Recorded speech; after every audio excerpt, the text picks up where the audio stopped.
Ovo nije odraz stvarnog stanja i volje hrvatskog naroda.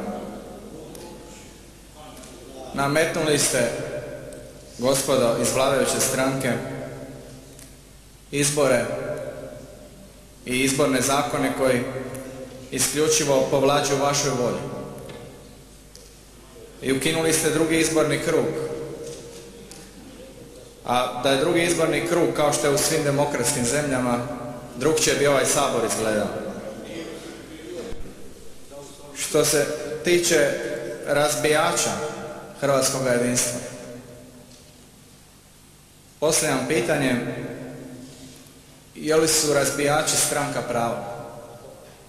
Ne, stranka prava nije razbijač hrvatskog jedinstva. Kada je bilo najteže, mi smo se stavili prvi na branik domovine. Uz Paragu Dobroslava, pravaškoga lava, na svečani Tuđman strt.